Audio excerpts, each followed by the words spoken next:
الرحيم الحمد لله رب العالمين والصلاة والسلام على نبينا محمد وآله وصحبه أجمعين. أما بعد، رب اشرح لي صدري ويسر لي أمري واحلل عقدة من لساني يفقه قولي. سبحانك لا علم لنا إلا ما علمتنا إنك أنت العليم الحكيم. اللهم ألهمني مراشد أموري وأعذني من شرور نفسي ومن سيئات أعمالي. അള്ളാഹു സുബ്ഹാനഹു വ തആല ഒരു മനുഷ്യന്റെ ദീനിയായ ജീവിതത്തിന്റെ അസ്ല് അല്ലെങ്കിൽ അടിത്തറ തൗഹീദിലാണ് വച്ചിട്ടുള്ളത്. അത് ഒരാൾക്ക് നഷ്ടമായാൽ അയാൾക്ക് ദീൻ നഷ്ടമായി, ആഖിറത്തിലുള്ള അയാളുടെ ലക്ഷ്യം പൂർത്തിയാവുകയും ഇല്ല. അതുകൊണ്ട് തന്നെ റസൂലുള്ളാഹി സ്വല്ലല്ലാഹു അലൈഹി വസല്ലമ തങ്ങൾക്ക് ഇങ്ങോട്ട് ഓരോരുത്തരും, സലഫുകളായ ഓരോരുത്തരും സത്യവിശ്വാസികളെ വളരെയധികം പ്രേരിപ്പിച്ചതും കാർക്കശ്യത്തോടെ അവരോട് സംസാരിച്ചതും അഖീദയുമായി ബന്ധപ്പെട്ട വിഷയങ്ങളാണ്. കാരണം അമലുകൾ അല്ലാഹു റബ്ബുൽ ഇസ്സത്ത് ഒരു അടിമയിൽ നിന്ന് സ്വീകരിക്കുന്നതിന്റെ ഷർത്ത് തന്നെ അയാളുടെ സഹീഹായ അഖീദയാണ്. അതുകൊണ്ടാണ് സൂറത്തുൽ മുൽക്കിന്റെ ആരംഭത്തിൽ അള്ളാഹു പറഞ്ഞു, ലിയബ്ലുവക്കും അയ്യുക്കും അഹ്സനു അമല. ഫുദൈൽ ഇബ്നു ഇയാദ് റഹിമഹുല്ലാഹു തആല, എൻ്റെ ഓർമ്മ ശരിയാണെങ്കിൽ, പറഞ്ഞു അഹ്സനു അമല എന്നതുകൊണ്ടുള്ള ഉദ്ദേശം രണ്ട് കാര്യങ്ങളാണ്. ഒന്ന്, അഖ്ലസുഹാ ലില്ലാഹ്, അമലുകളുടെ കൂട്ടത്തിൽ അള്ളാഹുവിന് വേണ്ടി മാത്രമായത്, അഥവാ സഹീഹായ അഖീദയോടുകൂടി ചെയ്യുന്ന അമൽ അത് ചെയ്യും എന്ന് പരീക്ഷിക്കാൻ. രണ്ടാമത്തേത് അസ്വബുഹ, അത് തന്നെ മുഹമ്മദ് സല്ലല്ലാഹു അലൈഹി വസല്ലമയുടെ സുന്നത്തനുസരിച്ച് അത് ചെയ്യും. അപ്പൊ ഇത് രണ്ടും ചേരുമ്പോഴാണ് അഹ്സനു അമലാകുന്നത്. അല്ലാണ്ട് എന്തല്ല, ബാഹ്യമായ അമലിന്റെ ഭംഗിയും അലങ്കാരവുമല്ല ആയത്തിന്റെ ഉദ്ദേശം. ഒരു അമല് അഹ്സനാകണമെങ്കിൽ ഇത് രണ്ടും ആവശ്യമാണ്. ഒന്ന്, സഹീഹായ അഖീദ. അപ്പൊ അത്രയും പ്രാധാന്യം അഖീദക്ക് ദീനുൽ ഇസ്ലാമിൽ ഉണ്ടെങ്കിൽ ഓരോ സത്യവിശ്വാസിയും മലക്കുൽ മൗത്ത് വരുന്നത് വരെ അത് നഷ്ടപ്പെട്ടു പോവാതെ മുറുകെ പിടിക്കാൻ ആശിക്കുകയും ചെയ്യും, അതിനു വേണ്ടി പരിശ്രമിക്കുകയും ചെയ്യും. ആശിക്കുന്നതും പരിശ്രമിക്കുന്നതും എന്തിനോടൊപ്പമായിരിക്കണം? ഇൽമിനോടൊപ്പമായിരിക്കണം. എങ്ങനെയാണ് അതിനെ സംരക്ഷിക്കേണ്ടത്, എന്താണ് നമ്മൾ ശ്രദ്ധിക്കേണ്ടത്, സൂക്ഷിക്കേണ്ടത് എന്നറിഞ്ഞിട്ടില്ലെങ്കിൽ ഏത് സമയത്തും പോവാൻ ചാൻസ് ഉള്ള ഒരു സംഗതിയാണ് ഈമാൻ. ഒരു ഉറപ്പില്ലാത്ത സാധനം. അതുകൊണ്ടാണ് ഷെയ്ഖുൽ ഇസ്ലാം മുഹമ്മദ് ബിൻ അബ്ദുൽ വഹാബ് റഹിമഹുല്ലാഹു തആല നവാഖിദുൽ ഇസ്ലാം എന്ന പേരിലുള്ള ഈ ഒരു കുറിപ്പ് നമ്മുടെ മുമ്പിൽ തന്നത്. വളരെ കണിശമായി ഈ 10 കുറെ ഉണ്ട്, പ്രധാനപ്പെട്ട ഈ 10 ഓരോ വിശ്വാസികളും സൂക്ഷിച്ചോളണം. ഇല്ലെങ്കിൽ അയാളുടെ അഖീദക്ക് കോട്ടം സംഭവിക്കും. അത് അയാളെ സ്വർഗത്തിൽ പ്രവേശിപ്പിക്കാൻ മാത്രം ബലമുള്ളതായിരിക്കൂല. അതുകൊണ്ട് ശ്രദ്ധിക്കണം. എന്നല്ല, അവൻ അള്ളാഹുവിന് കൊടുത്ത ലാ ഇലാഹ ഇല്ലല്ലാഹ് എന്ന കലിമയുടെ ഷഹാദത്തിനെ ബാത്തിലാക്കി കളയും, മുറിച്ചു കളയും ഈ വക കാര്യങ്ങൾ. അതിൽ 3 നമ്മൾ പറഞ്ഞു. ഓർമ്മയുണ്ടോ? ഒന്ന്, അശ്ശിർക്ക് ഫീ ഇബാദത്തില്ലാഹി തആല വമിൻഹു അന്നദറു വദ്ദബ്ഹു, അല്ലാഹുവിനുള്ള ഇബാദത്തിൽ ശിർക്ക് ചെയ്യുക, അതിൽപ്പെട്ടതാണ് അല്ലാഹു അല്ലാത്തവർക്കുള്ള നേർച്ചയും അതേപോലെ ബലികർമ്മവും. 2, മൻ ജഅല ബൈനഹു വബൈന അല്ലാഹി വസായിത യദ്ഉഹും വയതവക്കലു അലൈഹിം വയസ്അലുഹും അശ്ശഫാഅ, ഒരുവൻ അവന്റെയും അല്ലാഹുവിന്റെയും ഇടയിൽ ഇടയാളന്മാരെ ഉണ്ടാക്കുകയും എന്നിട്ട് ആ ഇടയാളന്മാരോട് ദുആ ചെയ്യുകയും ശുപാർശ ചോദിക്കുകയും അവരിൽ തവക്കുലാക്കുകയും ചെയ്തവൻ കാഫിറാണ്. ഇജ്മാഅൻ, ഒരാൾക്ക് മുതൽ അഭിപ്രായ വ്യത്യാസമില്ല. 3, മൻ ലം യുകഫിരിൽ മുശ്രികീന ഔ ശക്ക ഫീ കുഫ്രിഹിം ഔ സഹഹ മദ്ഹബഹും കഫറ ഇജ്മാഅൻ. ശിർക്ക് ചെയ്യുന്ന ഒരാളെ ഒരുത്തൻ കാഫിറാക്കുന്നില്ല, അല്ലെങ്കിൽ അവന്റെ കുഫറിൽ ഇവന് സംശയം, ശിർക്ക് ചെയ്തവൻ കാഫിറാവോ ഇല്ലെന്ന് ഡൗട്ട്, അല്ലെങ്കിൽ അവന്റെ നിലപാട് ശരിവെക്കുക, ഈ മൂന്നിൽ ഏതൊന്ന് സംഭവിച്ചാലും കഫറ ഇജ്മാഅൻ, ഉലമാഇന്റെ ഇത്തിഫാഖോടുകൂടെ അവൻ കാഫിറായി പോകും. അതുകൊണ്ട് തന്നെ വളരെയധികം ശ്രദ്ധിക്കേണ്ട കാര്യം, നമ്മളൊരു വ്യക്തിയെ തഅയീൻ ചെയ്ത് കാഫിറാക്കാനോ മുശ്രിക്കാക്കാനോ അല്ല ഈ പറയുന്നത്. കുഫ്ർ ചെയ്യുന്ന അല്ലെങ്കിൽ ശിർക്ക് ചെയ്യുന്ന ഒരാളെ സംബന്ധിച്ചിടത്തോളം അയാൾ ഇസ്ലാമിൽ നിന്ന് പുറത്താണ് എന്ന് വിശ്വസിക്കാൻ നമുക്ക് വാജിബാണ്, നിർബന്ധമാണ്. ഷെയ്ഖ് സാലിഹ് അൽ ഫൗസാൻ ഹഫിളഹുല്ലാഹയോട് ഒരാൾ ചോദിച്ചു, ഇന്ന് നമ്മളെ വർത്തമാന കാലത്ത് ഖബറുകളെ പൂജിക്കുന്ന ആൾക്കാരുണ്ട്, ഖബറാളികളോട് തേടുന്ന ആളുകളുണ്ട്. അപ്പൊ അവരെ നമ്മൾ മക്ക മുശ്രിക്കുകളെ പറ്റി പറയുന്ന പോലെ കാഫിർ എന്ന് മുശ്രിക് എന്ന് പറയാമോ? ചോദ്യം. അദ്ദേഹത്തിന്റെ മറുപടി ജവാബ് വന്നു, പിന്നെന്താണ് കുഫർ എന്ന് പറഞ്ഞാൽ, അല്ലെങ്കിൽ പിന്നെന്താണ് ശിർക്ക് എന്ന് പറഞ്ഞാൽ, അത് ചെയ്യുന്ന ആൾക്കാരെ പിന്നെന്താണ് നമ്മൾ വിളിക്കേണ്ടത്? കോലത്തിനും വേഷത്തിനും അല്ല ദീൻ, അത്തഖ്വ ഹാഹുന. അഖീദ പരിഗണിച്ചുകൊണ്ടാണ് ദീൻ പരിഗണിക്കുക. അതുകൊണ്ട് കുഫർ തന്നെ, ഷിർക്ക് തന്നെ. ബറാഅത്ത് നിർബന്ധമാണ് എന്നാണ് ആ പറഞ്ഞത്. ഇബ്രാഹിം അലൈഹിസ്സലാത്തു വസ്സലാം പറഞ്ഞതുപോലെ ഇന്നനി ബുറആഉ മിൻകും വമിമ്മാ തഅബുദൂന മിൻ ദൂനില്ലാഹ്. നിങ്ങൾ എങ്ങനെയാണോ ഷിർക്ക് ചെയ്യുന്നത് അതിൽ നിന്നും, ഷിർക്കിയായ ആ കാര്യങ്ങളിൽ നിന്നും, ഷിർക്ക് ചെയ്യുന്ന നിങ്ങളിൽ നിന്നും ഞാൻ ഒഴിവായവനാണ്. ഞാൻ നിങ്ങളെ കൂട്ടത്തിലില്ല, നിങ്ങൾ എന്റെ കൂട്ടത്തിലും വേണ്ട. അതാണ് ഇസ്ലാമിന്റെ ഈ വിഷയത്തിലുള്ള നിലപാട്. കുഫറിലാണ്, ഷിർക്കിലാണ് എന്ന് നമുക്ക് ഉത്തമമായ ബോധ്യമുള്ള ഒരാൾ മരിച്ചാൽ അയാൾക്ക് വേണ്ടി ഇസ്തിഗ്ഫാർ പറയുന്നത് നമ്മൾ കുഫറിലാവാൻ കാരണമാവുന്ന സബബാണ്. എന്തുകൊണ്ടായിരിക്കും നമ്മൾ ഇസ്തിഗ്ഫാർ പറഞ്ഞിട്ടുണ്ടാവുക? അയാളോട് യോജിച്ചത് കൊണ്ടാണ്. അയാൾ ശിർക്ക് ചെയ്തിട്ടും അയാൾ കാഫിറാന്ന് വിശ്വസിക്കാൻ നമ്മൾ കൂട്ടാക്കുന്നില്ല. അതുകൊണ്ടാണ് നമ്മൾ ദുആ ചെയ്തത്. ആ കൂട്ടാക്കാതിരിക്കൽ നമ്മളെ കാഫിറാക്കുന്ന നാഖിദിൽപ്പെട്ടതാണ്. സഹതാപം അള്ളാഹുവിനില്ല.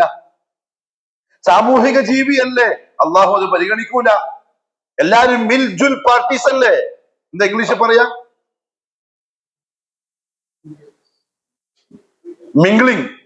അങ്ങനെ ജീവിക്കുന്ന ആൾക്കാരല്ലേ. 10-40 കൊല്ലായിട്ട് അയൽപ്പക്കത്ത് നമ്മൾ കണ്ടോണ്ടും തേങ്ങയും ചക്കയും മാങ്ങയും കൊടുത്തും ജീവിക്കുന്ന ആളല്ലേ. എങ്ങനെയാ നമ്മളെ മയ്യത്തേക്ക് ഇരിക്കാൻ നിൽക്കുക? ചക്കയും മാങ്ങയും തേങ്ങയും നമുക്കാണ്, അള്ളാഹിനെ സംബന്ധിച്ചിടത്തോളം അതില്ല. അള്ളാഹുവിനുള്ളത് ലാ ഇലാഹ ഇല്ലല്ലാഹ് മുഹമ്മദുർ റസൂലുള്ളാഹ്. അതിനപ്പുറത്തൊന്നും പരിഗണിക്കപ്പെടുന്ന പ്രശ്നമേ ഇല്ല. ശരി. ഖാലൽ മുഅല്ലിഫു റഹിമഹുല്ലാഹ്, ഇമാം മുഹമ്മദ് അബ്ദുൽ വഹാബ് റഹിമഹുല്ലാഹു തആല പറയുന്നു, അർറാബിഉ, നാലാമത്തെ ദീനിനെ അല്ലെങ്കിൽ ഷഹാദത്തിനെ ബാത്തിലാക്കുന്ന, ഇസ്ലാമിൽ നിന്ന് ഒരുത്തൻ പുറത്തായി പോകുന്ന കാര്യം, മൻ, ഒരുത്തൻ, ഇഅ്തഖദ, അഥവാ നമ്മളെ കൂട്ടത്തിൽ ആരെങ്കിലും അങ്ങനെ ഉണ്ടെങ്കിൽ അല്ലാഹു മാഫ് തരട്ടെ, തൗബ ചെയ്ത് തിരിച്ചു വരണം. നമ്മളെ അറിവിലോ പരിസരത്തോ പള്ളിയിലോ വീട്ടിലോ അങ്ങനെ ആരെങ്കിലും ഉണ്ടെങ്കിൽ ഇന്ന് തന്നെ പോയിട്ട് പറഞ്ഞു കൊടുക്കണം. തിരിച്ചു വന്നിട്ടില്ലെങ്കിൽ നിന്റെ ഹുക്കം എന്താണ്? കാഫിറാണ്. മൻ, ഒരുത്തൻ, ഇഅ്തഖദ, അവൻ വിശ്വസിക്കുന്നു, അന്ന ഗൈറ ഹദിയിൻ നബി സല്ലല്ലാഹു അലൈഹി വസല്ലം, റസൂലുള്ളാഹി സ്വല്ലല്ലാഹു അലൈഹി വസല്ലമ തങ്ങളുടേതല്ലാത്ത ഒരുത്തന്റെ വഴി, അല്ലാഹുവിന്റെ റസൂല് കാണിച്ചു തന്ന വഴിയല്ലാത്ത മറ്റൊരു വഴി ആണ് എന്നൊരുത്തൻ വിശ്വസിക്കുന്നു. എന്താണ് എന്ന്? അക്മലു മിൻ ഹദിയിഹി, മുഹമ്മദ് സല്ലല്ലാഹു അലൈഹി വസല്ലമ തങ്ങളുടെ മാർഗത്തെക്കാൾ പൂർണ്ണമാണ് എന്നൊരുത്തൻ വിശ്വസിക്കുന്നു. കാരണം അല്ലാഹുവിന്റെ റസൂലിന്റെ ഹദീന് എത്ര കൊല്ലം പഴക്കമുണ്ട്? 6 നൂറ്റാണ്ടിന്റെ അല്ലെങ്കിൽ 6-ാം നൂറ്റാണ്ടിന്റെ 1400 ചില്ലാനം കൊല്ലങ്ങൾക്ക് മുമ്പ് 6-ാം നൂറ്റാണ്ടിലെ കാട്ടറബികളും കാട്ടാളന്മാരും അനുവർത്തിച്ചു പോന്നിരുന്ന ആശയാദർശമാണത്. 21-ാം നൂറ്റാണ്ടിന് പറ്റിയ നിർദ്ദേശങ്ങളും നിയമങ്ങളും അല്ല. അതുകൊണ്ട് ഇപ്പം നമ്മളോട് പറയപ്പെടുന്ന നിയമങ്ങളാണ് ശരി എന്നൊരുത്തം വിശ്വസിച്ചാൽ ഓ പിന്നെ വളരെ പ്രസിഡന്റ് തന്നെ, ഓ മരിക്കുന്നവരെ അവൻ തന്നെ പ്രസ്ഥാനത്തിന്റെ കൊടി പിടിച്ച ആള്. നോ കഫർ, അവൻ കാഫിറ. അള്ളാന്റെ റസൂലിന്റെ ഹദിയിനേക്കാൾ മറ്റൊരുത്തന്റെ മാർഗം ഏറ്റവും പൂർണ്ണമാണ് എന്നൊരുത്തൻ വിശ്വസിച്ചു. ഔ അന്ന ഹുക്മ ഗൈരിഹി, അല്ലെങ്കിൽ റസൂൽ സല്ലല്ലാഹു അലൈഹി വസല്ലമയുടെ ഒരു വിധിയേക്കാൾ നല്ലത്. ഔ അന്ന ഹുക്മ ഗൈരിഹി, അള്ളാന്റെ റസൂലിന്റേതല്ലാത്ത ഒരുത്തന്റെ ഹുക്കും. ഹുക്കും മീൻസ് ഒരു വിധി, തീർപ്പ്. അഹ്സനു, ഏറ്റവും നല്ലതാണ്. മിൻ ഹുക്മിഹി, അള്ളാന്റെ റസൂലിന്റെ ഹുക്മിനേക്കാൾ എന്നൊരുത്തം വിശ്വസിച്ചു. ഏതുപോലെ? കല്ലദീന യുഫദ്ദിലൂന, ശ്രേഷ്ഠമായി കാണുന്ന ഒരു വിഭാഗം ആൾക്കാരെ പോലെ. എന്തിനെ ശ്രേഷ്ഠമായി കാണുന്നു? ഹുക്മ താഗൂത്തി, താഗൂത്തുകളുടെ ഹുക്മിനെ, അലാ ഹുക്മിഹി, അള്ളാന്റെ റസൂലിന്റെ ഹുക്മിനേക്കാൾ ഫഹുവ കാഫിറുൻ, എങ്കിൽ അവൻ കാഫിറായി പോയിരിക്കുന്നു. അയാൾക്ക് നീണ്ട താടിയുണ്ട്, നിസ്കാരത്തഴമ്പ് 3 എണ്ണമുണ്ട്, തൂവെള്ള വസ്ത്രധാരിയാണ്, തഹജ്ജുദ് നിസ്കാരം മുടക്കാറില്ല, 5 വക്ത് ഇമാമും ജമാഅത്തുമായി അവ്വൽ തക്ബീറോടെ 1ാമത്തെ സഫിൽ ഇമാമിന്റെ പിറകിൽ നിസ്കരിക്കുന്ന ആളാണ്. മെരിയാണിന്റെ മുകളിൽ ഇസ്ഫസാഖ് വരെയാണ് അയാളുടെ വസ്ത്രം. അയാളുടെ വീട്ടിലും നാട്ടിലും ഒക്കെ ഭയങ്കരമായ ദീനാണ്. പക്ഷെ ഒറ്റ പ്രശ്നമുള്ളൂ, നബി സല്ലല്ലാഹു അലൈഹി വസല്ലം തങ്ങൾ കൊണ്ടുവന്ന പലതിനോടും ഇച്ചിരി താല്പര്യക്കുറവാണ്. എങ്കിൽ അവൻ മുസ്ലിം അല്ല, അവൻ കാഫിറാണ്. ഈ കടുപ്പം പോലെ തോന്നില്ലേ? ദീൻ കടുപ്പമാണ്. അഖീദയിൽ ദീൻ കടുപ്പമാണ്, അമലിൽ ദീൻ എളുപ്പമാണ്. ഇതാണ് വ്യത്യാസം. നമ്മൾ അഖീദന്റെ കാര്യത്തിനും മദ്യശേദിച്ച് പറയും ദീൻ എളുപ്പമല്ല, അല്ലാഹു റസൂൽ പറഞ്ഞിട്ടില്ല. പിന്നെ എന്തിനാ ഇങ്ങളത്തെ കടുപ്പാക്കുന്നത്? അമലുകളിൽ ദീൻ വളരെ എളുപ്പമാണ്. മുസാഫിറാണ്, ഹലാലായ സഫറാണ്, യാത്ര അനുഭവിക്കുന്ന യാത്രയാണെങ്കിൽ 2 റക്അത്ത് മാത്രമേ നിസ്കരിച്ചോളൂ. അവിടെ നീ 4 നിസ്കരിക്കാൻ നിന്നാൽ നമ്മുടെ ഖാദി പറയും അദ്ദീനു യുസ്റുൻ, ദീൻ എളുപ്പമാണ്, 4 വേണ്ട 2 മതി, അല്ലാഹുവിന്റെ റസൂൽ തന്നിട്ടുണ്ട്. അതേ സമയത്ത് ആദർശ വിഷയത്തിൽ ദീൻ എളുപ്പമല്ല. എങ്കിൽ ബിലാൽ ഇബ്നു റബാഹിന് അങ്ങനെ അടികൊള്ളേണ്ട കാര്യമില്ല, അമ്മാർ ഇബ്നു യാസിർ അങ്ങനെ കരയേണ്ട കാര്യമില്ല, സുമയ്യാന്റെ അടിവയറ്റിൽ അമ്പ് കുത്തിയിട്ട് അബൂജഹൽ കൊല്ലേണ്ട കാര്യമില്ല. ദീൻ എന്താണെങ്കിൽ, അഖീദ എളുപ്പമാണെങ്കിൽ, എളുപ്പമല്ല, വളരെ കടുപ്പമാണ്. ആ കടുപ്പത്തിൽ സബറോടെ നിലനിൽക്കാൻ നിൽക്കുന്നവർക്ക് മാത്രമേ ആദർശവാദി എന്ന് പറയാൻ പറ്റുള്ളൂ. അതുകൊണ്ടാണ് മുഅ്മിനിന്റെ സിഫത്ത് പറഞ്ഞപ്പോ, ആദർശവാദിയുടെ സിഫത്ത് പറഞ്ഞപ്പോ അല്ലാഹു പറഞ്ഞു വലാ യഖാഫൂന ലൗമത ലായിം, ഒരാക്ഷേപകന്റെയും ആക്ഷേപം അവൻ ഭയപ്പെടുകയേ ഇല്ല. നമുക്ക് ഈ അഡ്ജസ്റ്റ്മെന്റ് വരുന്നത് എന്തുകൊണ്ടാണ്? ഇത് കേൾക്കാൻ പറ്റാത്തതുകൊണ്ടാണ്. ഇത് കേൾക്കുന്നവനാണ് അവൻ എന്ന് അല്ലാഹു ഖുർആനിൽ മുഅ്മിനിന്റെ സിഫത്ത് പറഞ്ഞത്. എങ്കിൽ ഉലമാക്കൾ പറഞ്ഞു ഖൗലുഹു റഹിമഹുല്ലാഹ്, മുഅല്ലിഫ് റഹിമഹുല്ലാഹു തആല റസൂലുള്ളാഹി സ്വല്ലല്ലാഹു അലൈഹി വസല്ലമ തങ്ങളുടെ ഹദിയ് എന്ന് പറഞ്ഞ ആ ഒരു ഹദിയ്, അൽ ഹദിയു മഅനാഹു അസ്സിറ വത്തരീഖ. ഹദിയ് കൊണ്ടുള്ള ഉദ്ദേശം മുഹമ്മദ് സല്ലല്ലാഹു അലൈഹി വസല്ലം കാണിച്ച വഴി, തങ്ങൾ സഞ്ചരിച്ച ആ മാർഗം, അതിനാണ് ഹദിയ് എന്ന് പറയുന്നത്. A to Z. നുബുവത്തിന് മുമ്പുള്ളത് അതിൽ പെടൂല. നുബുവത്തിന് മുമ്പുള്ളത് മുഹമ്മദ് സല്ലല്ലാഹു അലൈഹി വസല്ലം തങ്ങൾ 40ാമത്തെ വയസ്സിൽ ജിബ്രീൽ വന്നു വഹി കൊടുക്കുന്നതിന് മുമ്പുള്ള 40 കൊല്ലം എന്തല്ല, ശരീഅത്തിന്റെ നിയമത്തിന്റെ പരിധിയിൽപ്പെട്ടതല്ല. കാരണം അല്ലാഹുവിന്റെ റസൂലല്ല, മുഹമ്മദ് ബിൻ അബ്ദുല്ലാഹ് ഇബ്നു അബ്ദുൽ മുത്തലിബ്, അദ്ദേഹത്തിന്റെ ജീവിതം. അതിൽ നമുക്ക് മാതൃക ഇല്ലാന്നല്ല കേട്ടോ. റസൂലുള്ളാഹി തങ്ങളുടെ താരീഖ് വായിച്ചാല് നബൂവത്തെല്ലാം കിട്ടുന്നതിന്റെ എത്രയോ വർഷങ്ങൾക്ക് മുമ്പേ റസൂലുള്ളാഹി സ്വല്ലല്ലാഹു അലൈഹി വസല്ലം തങ്ങളെ കുറിച്ച് മക്കക്കാർക്കുണ്ടായിരുന്ന അഭിപ്രായങ്ങൾ താരീഖിന്റെ കിതാബിൽ നമ്മൾ വായിച്ചാൽ നബി ആയി കഴിഞ്ഞപ്പോ പിന്നെ എന്തായിട്ടുണ്ടാവും എന്ന് ചിന്തിച്ചു പോകും. അത്ര ക്ലിയർ ആണ്. പക്ഷെ 40ാമത്തെ വയസ്സ് തൊട്ട് 63 വരെയുള്ള 23 കൊല്ലത്തെ തരീഖ, അതിന് പറയുന്ന പേരാണ് ഹദിയ് എന്ന് പറയുന്നത്. വല്ലദീന യഖൂലൂൻ, ചില ആളുകൾ പറയും ഇന്ന ഹദിയ ഗൈരി റസൂൽ സല്ലല്ലാഹു അലൈഹി വസല്ലം, മുഹമ്മദ് സല്ലല്ലാഹു അലൈഹി വസല്ലം തങ്ങളുടെ ഇതല്ലാത്ത ഒരാളുടെ ഹദിയ്, അതായത് അള്ളാഹുവിന്റെ റസൂല് അല്ലാത്ത മറ്റൊരാള് നമ്മുടെ മുന്നിൽ കാണിച്ച, പ്രസംഗിച്ച, എഴുതിയ, വിശദീകരിച്ച ഒരു വഴി അക്മലു മിൻ ഹദിയിഹി, അള്ളാഹുവിന്റെ റസൂല് കാണിച്ചതിനേക്കാളും കുറച്ച് പൂർണ്ണതയുള്ളതാണ് എന്നൊരുത്തം പറഞ്ഞാൽ അവൻ പറഞ്ഞ ഈ വാക്ക് യുനാഖിബു ഷഹാദത അന്ന മുഹമ്മദൻ റസൂലുള്ളാഹ്, അവൻ പറഞ്ഞ വഅശ്ഹദു അന്ന മുഹമ്മദൻ റസൂലുള്ളാഹ് എന്ന ഷഹാദത്തിന് എതിരാവുന്ന വാക്കാണ്. കാരണം ലിഅന്ന ഷഹാദ അന്ന മുഹമ്മദൻ റസൂലുള്ളാഹ്, അശ്ഹദു അന്ന മുഹമ്മദൻ റസൂലുള്ളാഹ് എന്നൊരുത്തം പറയുമ്പോ അത് ഉൾക്കൊള്ളുന്നത് അൽ ഈമാൻ ബിഅന്നഹു റസൂലുള്ളാഹി ഹഖ്ഖൻ, ഒന്ന് അത് അല്ലാഹുവിന്റെ റസൂലാണ് എന്ന് സത്യമാക്കലാണ്. വഅന്ന മാ ജാഅ ബിഹി മിൻ ഇൻദില്ലാഹ്, ആ റസൂല് അല്ലാഹുവിന്റെ അടുത്ത് നിന്ന് കൊണ്ടുവന്ന എന്തൊക്കെയുണ്ടോ അതും ഹഖ്ഖൻ, സത്യം മാത്രമാണ് എന്നാണ് അവൻ ശരിക്കും ഷഹാദ കൊടുക്കുന്നത്. ഇപ്പം അതിനേക്കാൾ പൂർണ്ണം ഇതാണ് എന്ന് പറഞ്ഞാൽ അവൻ ആ കൊടുത്ത ഷഹാദത്തിൽ വൈരുദ്ധ്യം വന്നു, അവന്റെ ഷഹാദത്ത് ബാത്തിലായി പോകും. അതുകൊണ്ടാണ് അവൻ കാഫിറാകുമെന്ന് പറയാനുള്ള കാരണം. എന്ന് മാത്രമല്ല അല്ലാഹു സുബ്ഹാനഹു വ തആല പരിശുദ്ധ ഖുർആനിൽ വളരെ കണിശമായി തന്നെ കൽപ്പിച്ചു, മുഹമ്മദ് മുസ്തഫ സല്ലല്ലാഹു അലൈഹി വസല്ലം തങ്ങളുടെ ഹദിയ്, മാർഗം, തങ്ങളുടെ വിധി നിങ്ങൾ സ്വീകരിച്ചു കൊള്ളണം. അതൊരു ഇഖ്തിയാരിയായ നിയമമല്ല. ഉലമാക്കളുടെ ഭാഷയിൽ പറഞ്ഞാൽ ഇഖ്തിയാരിയായ നിയമം എന്ന് പറഞ്ഞാൽ വേണമെങ്കിൽ നിങ്ങൾക്ക് സ്വീകരിക്കാം, നല്ലതാണ്, അല്ലെങ്കിൽ എന്താക്കിക്കോ. ഫിഖ്ഹിന്റെ ഉലമാക്കൾ സുന്നത്തിനെ പറ്റി പറഞ്ഞ പോലെ മൈസാബു അലാ ഫിഅലിഹി, പെട്ടെന്ന് നേരത്തെ വേണം, ചെറിയ ഓർക്ക് വന്ന പോലെ ഉണ്ടല്ലോ. മൈസാബു അലാ ഫിഅലിഹി, ചെയ്താൽ കൂലി കിട്ടും. വലാ യുആഖബു അലാ തർക്കിഹി, ഉപേക്ഷിച്ചാൽ ശിക്ഷയില്ല. അത് ഫുഖഹാക്കളുടെ ഭാഷയിലുള്ള മന്ദൂബാണ്.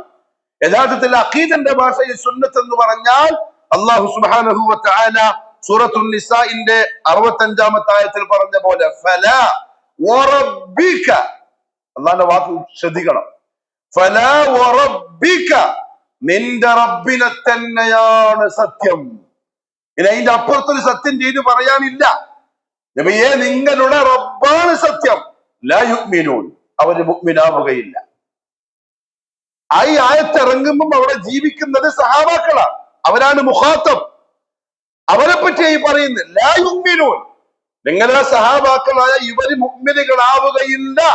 ഏതുവരെ?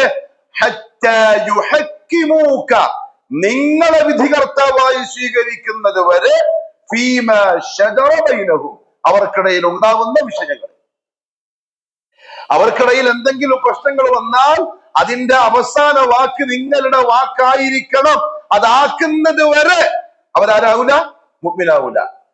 ആക്കിയാ മാത്രം മതിയോ? അങ്ങനെയുടെ അടുത്ത് വന്നു, അതിന്റെ വിധി ചോദിച്ചു, അങ്ങൊരു വിധി പറഞ്ഞു കൊടുത്താലോ?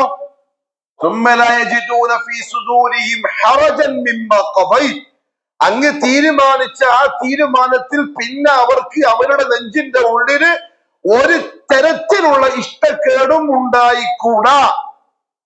അവര് ചെയ്തു, ഹുക്മ് സ്വീകരിച്ചു, പക്ഷെ ഉള്ളിലോ ഒരു ഇഷ്ടമില്ലായ്മ. ഭരന്ത് ചെയ്യും, സ്വീകരിച്ചല്ലേ പറ്റുള്ളൂ, മുസ്ലിമായി പോയില്ലേ, അങ്ങനെയും ആയിക്കൂടാ. അവരുടെ നെഞ്ചിൽ ഒരു തരത്തിലുള്ള ഇഷ്ടമില്ലായ്മ ഉണ്ടായിക്കൂടാ. മൂന്നാമത്തേത് അവരതിന്റെ മുമ്പില് അടിയറവ് പറഞ്ഞോളാം. അങ്ങയുടെ ഹുക്കം അവർക്ക് മനസ്സിലാവട്ടെ, മനസ്സിലാവാതിരിക്കട്ടെ, നിങ്ങൾ റബ്ബാണ് സത്യം, അതിനെ അവർ പഞ്ചപുച്ഛമടക്കി സ്വീകരിക്കുന്നത് വരെ അവരാരാവൂല, മുഅ്മിനാവൂല. എങ്കിൽ ഹദീസ് നിഷേധികളോ? ഹബീബ്, നിങ്ങൾക്ക് എന്ത് പറയാൻ പറ്റി? ഒരു നൂറ്റാണ്ട് കാലമായിട്ട് ഇപ്പൊ സംശയം.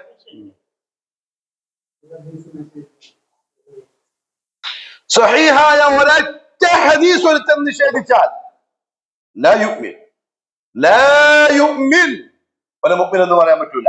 കാരണം അല്ലാഹു പരിശുദ്ധ ഖുർആനിൽ ആണ് പറഞ്ഞിരിക്കുന്നത്, ഹത്താ യുഹക്കിമൂ, നിങ്ങളുടെ ഹദീസ്, നിങ്ങളുടെ ഹുക്മ്, നിങ്ങളുടെ തീരുമാനം ബാക്കി എന്തിനേക്കാളും അല റഅ്സി വൽ ഐൻ. ഇമാം അഹ്മദ് ബിൻ ഹംബൽ റഹിമഹുല്ലാഹു തആല പറഞ്ഞു, ദീനുൻ നബിയ്യി മുഹമ്മദിൻ അഖ്ബാറു, നിഅമൽ മതിയ്യതു ലിൽ ഫതാ ആസാറു ദീനുൻ നബിയ്യി മുഹമ്മദിൻ. മുഹമ്മദ് സല്ലല്ലാഹു അലൈഹി വസല്ലം തങ്ങൾ കൊണ്ടുവന്ന ദീൻ അഖ്ബാറു, രണ്ട് ഖബറുകളാണ്, ഖുർആനും ഹദീസും. നിഅമൽ മതിയ്യതു ലിൽ ഫതാ, ഒരു ചെറുപ്പക്കാരന് രക്ഷപ്പെടാനുള്ള ഏറ്റവും നല്ല വാഹനമായി സ്വീകരിക്കാൻ പറ്റിയതാണ് ആസാറു, അള്ളാഹുവിന്റെ റസൂലിൽ നിന്ന് വന്നിരിക്കുന്ന ഹദീസുകൾ, സഹീഹായ ഹദീസുകൾ. അതിനേക്കാൾ നല്ല വാഹനം വേറൊന്നില്ല. ലാ തർഗബന്ന അനിൽ ഹദീസ് വഅഹ്ലിഹി. ഇപ്പോഴും പല സലഫി പള്ളികളിലും, മുജാഹിദ് പള്ളികളിലും ഖുർആൻ ക്ലാസ്സിന് പകരം സുബ്ഹിക്ക് ശേഷം ഹദീസ് ക്ലാസ് എടുക്കുമ്പോൾ ചില താടിവടിയന്മാരായ മുജാഹിദുകൾ പറയുന്നുണ്ട്, ഹദീസ് എന്തിനിപ്പ ഖുർആൻ പോലെ, ഹദീസ് ക്ലാസ് എന്തിന്, എന്തെല്ലാം കളവുണ്ടാവും, ഖുർആൻ പോലെ നമുക്ക് എന്ന് പറയുന്നവർ ഇപ്പോഴും മുജാഹിദ് പള്ളികളിൽ മിഹ്റാബിന്റെ മുമ്പത്തുണ്ട്. ജാഗ്രത. ലാ തർഗബന്ന അനിൽ ഹദീസ് വഅഹ്ലിഹി. ഹദീസിൽ നിന്നും ഹദീസിന്റെ ആളുകളിൽ നിന്നും നീ ഒരിക്കലും ഇഷ്ടക്കേട് കാണിക്കരുത്.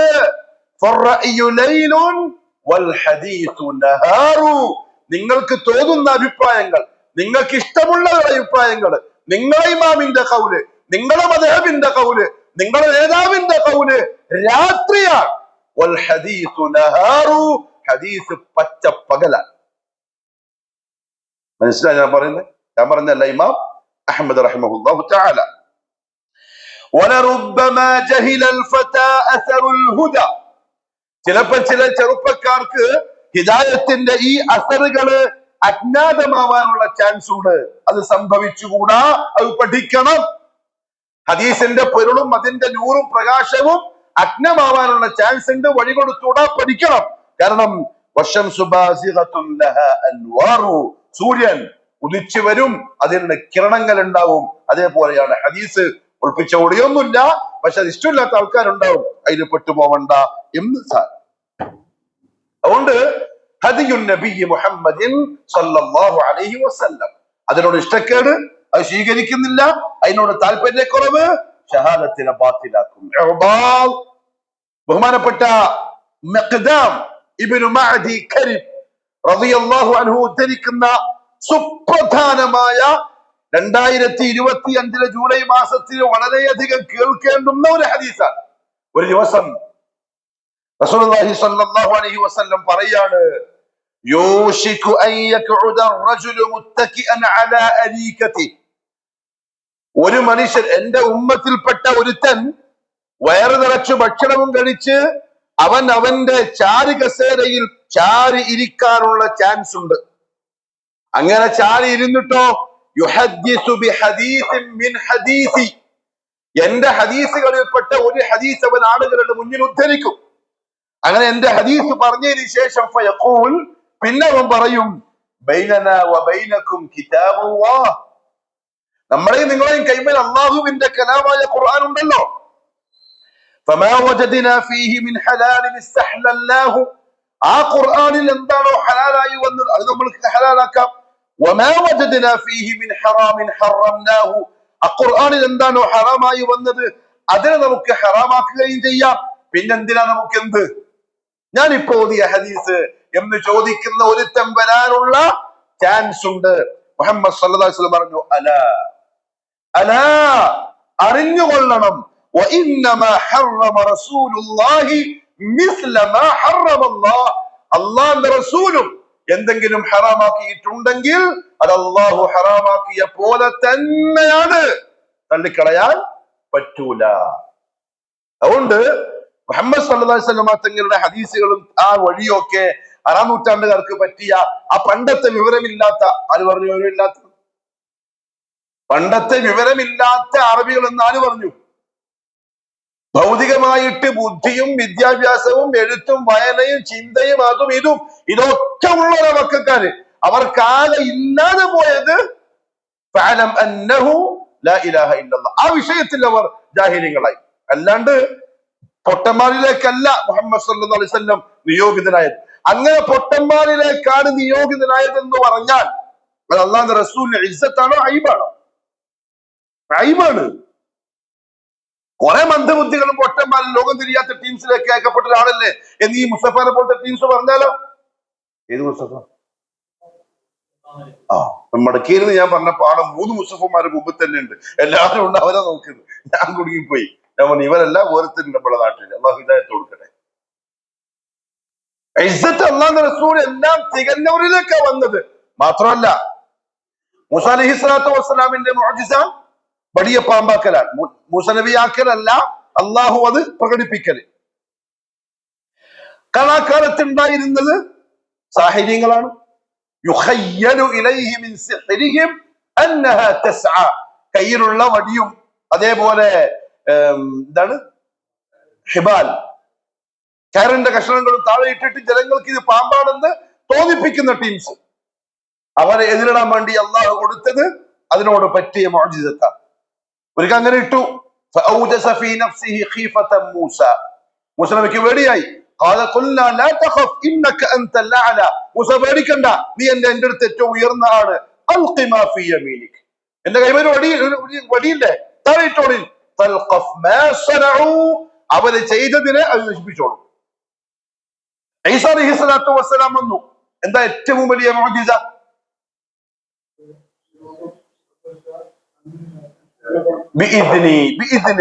അള്ളാഹുവിന്റെ അനുമതി പ്രകാരം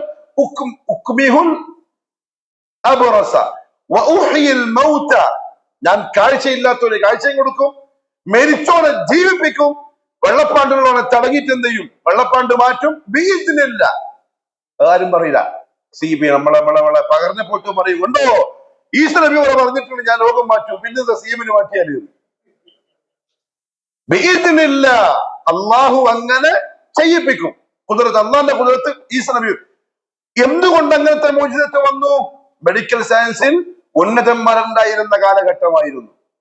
മുഹമ്മദ് സല്ലല്ലാഹു അലൈഹി വസല്ലം ഖുർആനും കൊണ്ടുവന്നു. ഏകദേശം 28 അല്ലെങ്കിൽ 29 സൂറകളുടെ ആദ്യത്തെ ആയത്ത് ഹുറൂഫുൽ മുഖത്തഅയാണ്. അലിഫ് ലാം മീം. ഉന്നതരായ ആളുകളായിരുന്നു അന്നത്തെ ആൾക്കാർ, ഈസ നബിയുടെ ഖൗമ്. അപ്പൊ അവർക്ക് എതിരിടാൻ പറ്റിയ രീതിയിലുള്ള മോചിതങ്ങൾ കൊടുത്തു. അവർക്ക് എന്തായാലും മെരിച്ചാൽ ജീവിപ്പിക്കാൻ ഒരു മെഡിക്കൽ സയൻസിന് പറ്റൂല. ഈസ നബി അതും ചെയ്തു. ശരിക്കും പറഞ്ഞാല് ഖുറാഫികളുടെ വാദപ്രകാരം നിസാറാക്കളൊക്കെ ആരാ? സെന്റ് ജോസഫ് റഹ്മത്തുള്ളാഹി അലൈഹി, അല്ലേ? മദർ തെരേസ അലൈഹിസ്സലാം എന്നു പറയേണ്ടി വരും. കാരണം ഈസ നബിന്റെ ആ മോചിതത്തൊക്കെ അന്ന് കൊടുത്ത കഴിവായി ഖുർആനിൽ പറഞ്ഞിരിക്കുന്നത്. മെരിച്ചാലെ ജീവിപ്പിക്കുന്ന കഴിവ്. എന്നാ കഴിവുള്ള ഈസ നബിയോട് ചോദിച്ചാൽ, ശിവനോട് ചോദിച്ചാൽ അഹ്ലുസുന്ന വൽ ജമാഅ.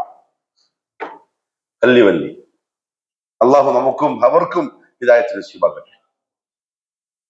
ഹുറൂഫുൽ മുഖത്തഅ അങ്ങനെ അവതരിക്കാനുള്ള കാരണം ഉലമാക്കൾ പറഞ്ഞത് മക്കത്തുണ്ടായിരുന്ന സാഹിത്യ സാമ്രാട്ടുകളെ മുട്ടുകുത്തിക്കാൻ വേണ്ടിയിട്ടാണ്. അത്ര ഉന്നത വിദ്യാഭ്യാസം അറബി ഭാഷയിൽ ഉണ്ടായിരുന്നവരാ മക്കാര്, പൊട്ടന്മാരല്ല. ശരിക്കും അവർ ഞെട്ടിപ്പോയി അത് കേട്ടപ്പോ. ഹമീം തുഫൈൽ ഇബ്നു അബ്ദു ദൗസി റളിയല്ലാഹു അൻഹു കവിയാണ്, ബുദ്ധിമാനാണ്, കച്ചവടക്കാരനാണ്, നേതാവാണ് ദൗസ് ഗോത്രത്തിന്റെ. മക്കത്തൊക്കെ എപ്പോഴും വരും എന്ത് ചെയ്യാൻ? ഉംറ ചെയ്യാൻ. ഏത് ഉംറ? ഖുറാഫിയോട് ചോദിക്കേണ്ട ചോദ്യം അത്. ഏത് ഉംറ അവർ റസൂലുള്ളാഹിന്റെ മുമ്പ് ചെയ്തത്? ഇബ്ലത്തെ ഇബ്രാഹിമിലുള്ള സുമാമ ഇബ്നു ഉസാൽ റളിയല്ലാഹു അൻഹു ആരായിരുന്നു? യമാമയിലെ രാജാവ്. ചുരുക്കി പറയാം, വിഷയം തെറ്റിപ്പോ. അദ്ദേഹം നബി സല്ലല്ലാഹു അലൈഹി വസല്ലം തങ്ങളോട് ശക്തമായ വെറുപ്പുള്ള നജ്ദി രാജാവാണ്. ഹിജാസ്, നജ്ദ്, മക്ക, ഇന്നുള്ള മക്ക ജിദ്ദ അടങ്ങുന്ന പ്രദേശമാണ് അന്നത്തെ ഹിജാസ്. ഇപ്പോഴത്തെ റിയാദും മറ്റൊക്കെ അടങ്ങുന്നതാണ് നജ്ദ്. അവിടുത്തെ രാജാവാണ് ഉസാം. ഇദ്ദേഹം റസൂലുള്ളാഹി സ്വല്ലല്ലാഹു അലൈഹി വസല്ലം രാജാക്കന്മാർക്കെല്ലാം കത്ത് കൊടുത്ത കൂട്ടത്തിൽ ഇദ്ദേഹത്തിന് കത്ത് കൊടുത്തയച്ചു. യമാമയിലെ ഈ രാജാവിന് സുമാമ ഇബ്നു ഉസാൽ കൊടുത്തു വിട്ടത് മുഹമ്മദ് ബിൻ മസ്ലമ എന്ന് പറയുന്ന അതിധീരനായ ഒരു സഹാബിന്റെ കൈമലാണ്. ഉമർ റളിയല്ലാഹു അൻഹു റോമിലേക്ക് ശത്രുക്കളെ കൂടുതൽ അയക്കണമെന്ന് ഖാലിദ് കത്തയച്ചപ്പം 4 ആൾക്കാരെ അയച്ചു കൊടുത്തത്. 4 ആളുകളെ കത്തും കൊടുത്തു. ഞാൻ 4 ആൾക്കാരെ വിട്ടത്, 4000 സമമാണ്. അതായത് ഒരാള് 1000 ആൾക്കാർക്ക് പറ്റുന്ന ആൾക്കാരെ ഞാൻ ഇപ്പൊ വിട്ടിട്ടുള്ളത്, ശാരീരികമായും ഈമാനിയായി. അതിൽ പെട്ടൊരാണ് ഈ മുഹമ്മദ് മസ്ലമിയാണ്. നല്ല ധൈര്യമാണ്, അദ്ദേഹത്തെ വിട്ടത്. അദ്ദേഹം ആ യമാമയിലെത്തി. യാത്രാ മധ്യേ മക്കയുടെ ഭാഗത്തേക്കുള്ള ഒരു ചെറു സംഘം പോകുന്നു. മുഹമ്മദ് മസ്ലമ പിടിച്ചു. എങ്ങോട്ടാ? ആരാ നിങ്ങള്? നമ്മൾ മക്കത്തേക്കാണ്, യമാമയിലെ ബനു ഹനീഫ ഗോത്രക്കാരാണ്. ഇത് കേട്ടപ്പോ അന്ന് റസൂലുള്ള കത്ത് കൊടുത്തയച്ച ദൂതന്മാരെ ഈ രാജാവ് കൊന്നു കളഞ്ഞിട്ടുണ്ട്. ഒരു രാജ്യം അയക്കുന്ന അംബാസഡർമാരെ കൊല്ലാന്ന് പറഞ്ഞാൽ ആ രാജ്യത്തോടുള്ള യുദ്ധപ്രഖ്യാപനമാണ് അന്നും ഇന്നും. മുഹമ്മദ് മസ്ലമ റളിയല്ലാഹു അൻഹു കൂടി പിടിച്ചു കെട്ടി മദീനത്തേക്ക് യുദ്ധത്തടവുകാരായി കൊണ്ടുപോയി. മദീനത്തെത്തി. നബി സല്ലല്ലാഹു അലൈഹി വസല്ലം തങ്ങളുടെ മുമ്പിൽ പിറ്റേന്ന് രാവിലെ ഇവരങ്ങ് കൊണ്ടേ നിർത്തി. റസൂലുള്ളാഹി നോക്കുമ്പോൾ അതിൽ ഈ പറഞ്ഞ യമാമയിലെ രാജാവ്. റസൂലുള്ളാഹി ചോദിച്ചു, മുഹമ്മദ്, നീ ഇന്നലെ പിടിച്ചു കെട്ടി കൊണ്ടുവന്നത് ആരാന്നറിയോ? ഇല്ല നബിയെ, ഇങ്ങോട്ട് വരുന്ന കണ്ടു. നമ്മളെ ദൂതന്മാരെ പണ്ട് കൊന്ന നാട്ടുകാരാണ്, അതുകൊണ്ട് നമ്മൾ പിടിച്ചത്. ഇതാണ് യമാമയിലെ രാജാവ് സുമാമ ഇബ്നു ഉസാൽ. അതായത് അള്ളാഹുവിന്റെ റസൂൽ പലപ്പോഴും ദുആ ചെയ്തിട്ടുണ്ട്, അല്ലാഹുവേ ഈ ശക്തനായ രാജാവിനെ എനിക്കൊന്ന് അധീനപ്പെടുത്തി തരണേ. അതിന്റെ കാരണം എന്താ അറിയോ? ചരിത്രം പറഞ്ഞ നമ്മുടെ സമയം പോകും. മക്കത്തേക്ക് ധാന്യങ്ങളും കൃഷിയും യമാമയിൽ നിന്നാണ് വരുന്നത്. മക്കത്ത് എന്തില്ല? കൃഷിയില്ല, യമാമയിൽ നിന്നാണ്. അതുകൊണ്ട് യമാമക്കാരെ മക്കാർ ഇങ്ങനെ പൂജിക്കും. ഇല്ലെങ്കിൽ എന്ത് ചെയ്യും? റേഷൻ മുടങ്ങും, ഒരു പ്രശ്നത്തിനും നിൽക്കൂല. റസൂലുള്ളാഹി തങ്ങൾക്ക് ഒരാഗ്രഹം ഉണ്ടായിരുന്നു, ഈ യമാമയിൽ കീഴടങ്ങി കഴിഞ്ഞാൽ മക്കാരെന്ത് ചെയ്യാം? ഒരു പാഠം പഠിപ്പിക്കാം. കാരണം അവരുടെ റേഷന്റെ കേന്ദ്രം അവിടെയാണ്. അള്ളാഹു ആ നിലക്ക് എന്ത് ചെയ്തു? കൊണ്ടേ കൊടുത്തു.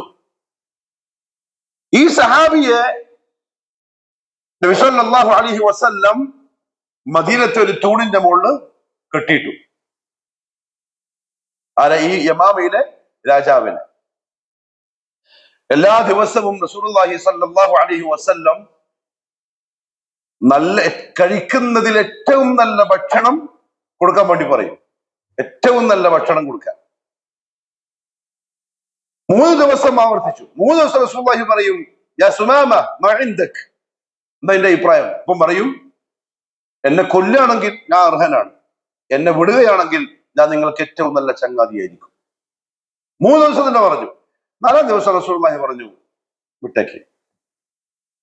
സഹാബക്കൾ ആ അന്തം വിട്ടു. യമാമന്റെ രാജാവിനെ കൈവ കിട്ടിയിട്ട് വെറുതെ വിടുന്നു, എന്തൊക്കെ ചെയ്യണ്ടേ? ഒന്നുമില്ല. സഹാബാക്കൾ ഇങ്ങനെ നോക്കി നിൽക്കുക. മൂപ്പര് പള്ളിയിൽ നിന്ന് ഇറങ്ങി കുറെ നടന്നു, കുറെ അപ്പുറത്തുള്ള ഒരു കിണറിൽ പോയി അവിടുന്ന് കുളിച്ചു. പോയ പോലെ തിരിച്ചു വന്നിട്ട് പറഞ്ഞു, അശ്ഹദു അല്ലാ ഇലാഹ ഇല്ലല്ലാഹ് വഅശ്ഹദു അന്നക റസൂലുള്ളാഹ്. റസൂലുള്ളാഹി ചോദിച്ചു, മാമ നിന്നെ എങ്ങനെയാ എന്റെ പട്ടാളക്കാരി പിടിച്ചത്? അദ്ദേഹം പറയാണ്, നബിയെ, ഞാൻ എന്റെ ചങ്ങാതിമാരും മക്കത്തേക്ക് ഉംറക്ക് പോവുകയായിരുന്നു. ഏത് ഉംറക്ക്? മില്ലത്ത് ഇബ്രാഹിമിലെ ഉംറക്ക്, അഥവാ പരിശുദ്ധ കഅബാലയത്തിന് അള്ളാഹ്ക്ക് വേണ്ടി തവാഫ് ചെയ്യാൻ. പിന്നെ എങ്ങനെയാ അവർ ശത്രുക്കളായത്? നമ്മളിപ്പോഴത്തെ ടീംസല്ലേ, അതുകൊണ്ടാണ് അവർ നമ്മൾ എന്ത് പറയുന്നത് അത് പറയുന്നത്. അവർ ഉംറക്കും പോവും, ഹജ്ജിനും പോവും, ഇതെല്ലാം വിശ്വസിക്കും. അതിന്റെ കൂടെ എന്ത് മാത്രമേ ഉള്ളൂ? അള്ളാഹുവിന് അടയാളന്മാരെ ഉണ്ടാക്കിയിട്ട് ഇസ്ലാമിൽ നിന്ന് പുറത്തേക്ക് പോയി. തെളിവ് പറഞ്ഞതാണ്. അല്ലെങ്കിൽ പറയണം, സുമാമ അന്ന് ഏത് ഉംറക്കാണ് പോയത്? അദ്ദേഹം ചോദിച്ചു, യാ റസൂലല്ലാഹ് സ്വല്ലല്ലാഹു അലൈഹി വസല്ലം, ഞാനിപ്പോ മുസ്ലിമായി, ഇനിയിപ്പോ ഞാൻ ആ ഉംറ പൂർത്തിയാക്കണോ? ഇസ്ലാമിൽ നിന്ന് പുറത്തുള്ള ഏതോ ഒരു മതക്കാരനായ സുമാമ പോയ ഉംറയാണെങ്കിൽ എന്താ പറയേണ്ട മറുപടി? അത് പോയില്ല, കഴിഞ്ഞില്ല, പഴയ മതത്തിന്റെ അല്ലേ. റസൂലുള്ളാഹി തങ്ങൾ പറഞ്ഞു, എന്തായാലും അള്ളാഹ്ക്ക് വേണ്ടി നേർച്ചാക്കി വന്നല്ലേ, ഉംറക്ക് വേണ്ടി വന്ന് ഏറ്റാക്കി വന്നല്ലേ, പോയി പൂർത്തിയാക്കിയിട്ട് വാ. സംഭവം സെയിം ഒന്നല്ലേ, അഖീദയിൽ പിഴവ് പറ്റിയതാണ്. അവിടെ ചെന്നപ്പം സുമാമൻ എല്ലാ വർഷവും മക്കൾക്ക് പരിചയമുണ്ട്. സുമാമ ഉറക്കെ തൽബിയത്ത് പറഞ്ഞുകൊണ്ടാ പോകുന്നത്. മക്കാര് സൂക്ഷിച്ചു നോക്കുമ്പോ കഴിഞ്ഞോളം കേട്ട് തൽബിയത്തല്ല ഇപ്പം പറയുന്നത്. അന്നേരം കേട്ട് തൽബിയത്ത് ഏതാ? ഇല്ല ശരീകൻ ഹുവ ലക തംലികുഹു വമാ മലക്. ഇപ്പൊ അത് പറയുന്നില്ല. മക്കത്തുള്ള കുറച്ച് ചെറുപ്പക്കാർക്ക് ഇത് കേട്ടപ്പോ ദേഷ്യം വന്നു. അവർ സുമാമനെ പിടിച്ചടിക്കാനും കല്ലുകാനൊക്കെ തുടങ്ങി. അബൂ സുഫിയാൻ ഓടി വന്ന് മുമ്പ് തൊട്ട് പറഞ്ഞു, ഇതാരെന്നറിയോ? നമ്മളെ റേഷൻ മുടങ്ങും എന്തെങ്കിലും ചെയ്താൽ, അതുകൊണ്ട് അനങ്ങരുത്. അദ്ദേഹം ഉംറ സുന്ദരമായിട്ട് കഴിച്ചു. അബൂ സുഫിയാൻ വിളിച്ചിട്ട് പറഞ്ഞു, ഇനി മുതൽ നിങ്ങൾക്ക് എന്റെ നാട്ടിൽ നിന്ന് റേഷൻ ഇല്ല. നിർത്തി. മക്കക്കാർക്ക് പട്ടിണി വരാൻ തുടങ്ങി, ദാരിദ്ര്യം വരാൻ തുടങ്ങി, കുഞ്ഞുങ്ങൾ മരിക്കാൻ തുടങ്ങി. അപ്പൊ അബൂ സുഫിയാൻ കത്തെഴുതി റസൂലുള്ളാഹി തങ്ങൾക്ക്. അങ്ങ് ടൂണുമാറി. നമ്മളൊക്കെ കുടുംബക്കാരല്ലേ, ബന്ധുക്കളല്ലേ, നിങ്ങൾ റഹ്മത്തുൽ ആലമീനായി നിയോഗിക്കപ്പെട്ടു എന്നല്ലേ ഖുർആനിൽ നിങ്ങളെ റബ്ബ് പറയുന്നത്? ബന്ധുക്കളൊക്കെ ഇങ്ങനെ പ്രയാസപ്പെട്ട് കാണുമ്പോൾ നിങ്ങൾക്കൊരു കനിവ് തോന്നുന്നില്ലേ? നിങ്ങളൊന്ന് സുമാമനോട് പറയണം, റേഷൻ തരാൻ. നിങ്ങൾ പറയാണ്ട് മുപ്പത് തരൂല. ഇതേ ബന്ധുക്കളെ എന്ത് ചെയ്ത് 3 കൊല്ലം ശോഭാബി താലിബിന്റെ മലയിൽ ഉപരോധാക്കിയിട്ടിട്ടത്, പൂട്ടിയിട്ടത് എല്ലാം മറന്നുപോയി. മനുഷ്യന് പട്ടിണിയായാൽ എല്ലാം മറക്കും. പക്ഷെ അള്ളാന്റെ റസൂൽ സല്ലല്ലാഹു അലൈഹി വസല്ലം തങ്ങൾ പരിഗണിച്ചു. സ്വഭാവത്തിനോട് തിരിച്ച് റേഷൻ കൊടുക്കാൻ പറഞ്ഞു. അദ്ദേഹം പറഞ്ഞു, അള്ളാന്റെ റസൂൽ പറഞ്ഞിട്ടില്ലായിരുന്നെങ്കിൽ അത് തരുമായിരുന്നില്ല. ചുരുക്കത്തിൽ ഞാൻ പറഞ്ഞു വന്നത്, അദ്ദേഹം പോയത് അന്ന് ഇസ്ലാം ആകുന്നതിന് മുമ്പ് ഉംറക്കാൻ മക്കത്തേക്ക്. അപ്പൊ റസൂലുള്ളാഹി സ്വല്ലല്ലാഹു അലൈഹി വസല്ലം തങ്ങളുടെ ഹദീസ് എന്തിനാണത്? ഖുർആൻ ഉണ്ടല്ലോ, അതിന് ഹറാമ് ഹറാമാക്കാം, അതിന് ഹലാൽ ഹലാലാക്കാം എന്ന് പറയുന്ന ആൾക്കാർ വരും പറഞ്ഞോളി. അള്ളാഹുന്റെ റസൂൽ ഹറാമാക്കിയതും അള്ളാഹു ഹറാമാക്കിയത് പോലെ തന്നെയാണ്. റസൂലുള്ളാഹി സ്വല്ലല്ലാഹു അലൈഹി വസല്ലം തങ്ങളുടെ ആ ഹദീസിനെയും അള്ളാഹു സുബ്ഹാനഹു വ തആല ഖുർആനിനോട് ചേർത്തിട്ടാ പറഞ്ഞത്. അതുകൊണ്ട് തന്നെ ഹദീസ് നിഷേധികൾ സ്വീകരിക്കുന്നില്ലെങ്കിൽ കുഫറിന്റെ വക്താക്കളാണ്. റബ്ബന ഇബ്രാഹിമിന്റെ ദുആ വബഅസ് ഫീഹിം റസൂലൻ മിൻഹും യത്ലു അലൈഹിം ആയാതിക് വയുഅല്ലിമുഹുൽ കിതാബ. قال الإمام الشافعي رحمه الله, ഇമാം ഷാഫിഈ റഹിമഹുല്ലാഹ് ഈ ആയത്തിന്റെ തഫ്സീർ പറയാൻ, ഫറദല്ലാഹു അലന്നാസി, അല്ലാഹു റബ്ബുൽ ഇസ്സത്ത് ജനങ്ങൾക്ക് നിർബന്ധമാക്കിയിരിക്കുന്നു, ഇത്തിബാഅ വഹ്യിഹി വസുനനി റസൂലിഹി സ്വല്ലല്ലാഹു അലൈഹി വസല്ലം, അവന്റെ വഹയായ ഖുർആനിനെയും അവന്റെ റസൂലിന്റെ സുന്നത്തിനെയും ഇത്തിബാഅ ചെയ്യൽ നിർബന്ധമാക്കിയിരിക്കുന്നു. ഫഖാല ഫീ കിതാബി, എന്നിട്ട് അവന്റെ ഖുർആനിൽ പറഞ്ഞു, ലഖദ് മന്നല്ലാഹു അലൽ മുഅ്മിനീൻ ഇദ് ബഅസ ഫീഹിം റസൂലൻ മിൻ അൻഫുസിഹിം യത്ലു അലൈഹിം ആയാതിഹി വയുസക്കീഹിം വയുഅല്ലിമുഹുൽ കിതാബ വൽ ഹിക്മ വഇൻ കാനൂ മിൻ ഖബ്ല ഫീ ളലാലിൻ മുബീൻ. ആലി ഇംറാൻ 164 അർത്ഥം വായിച്ചു നോക്കുക. അദ്ദേഹം പറയാ, മശാഫി റഹിമഹുല്ലാഹ് പറയാ, ഫസമിഅതു മിൻ അർദി മിൻ അഹ്ലിൽ ഇൽമി ബിൽ ഖുർആൻ, എനിക്ക് തൃപ്തരായ ഖുർആനിക പണ്ഡിതന്മാരിൽ നിന്നും ഞാൻ കേട്ടിട്ടുണ്ട്, യഖൂൽ, അവര് പറയുന്നു, അൽ ഹിക്മ, ഈ ആയത്തിൽ അല്ലാഹു പറഞ്ഞ ഹിക്മത്ത് എന്ന പദം സുന്നത്തു റസൂലുള്ളാഹി സ്വല്ലല്ലാഹു അലൈഹി വസല്ലം, അല്ലാഹുവിന്റെ റസൂലിന്റെ സുന്നത്തിലാണ് പറഞ്ഞത് എന്ന് ഖുർആന്റെ പണ്ഡിതന്മാര് പറയുന്നത് ഞാൻ കേട്ടിട്ടുണ്ട്. അതുകൊണ്ട് ഖുർആനിനെ എങ്ങനെയാണോ നമ്മൾ സ്വീകരിക്കുന്നത് അതുപോലെ ഹദീസിനെയും പൂർണ്ണമായി സ്വീകരിക്കണം.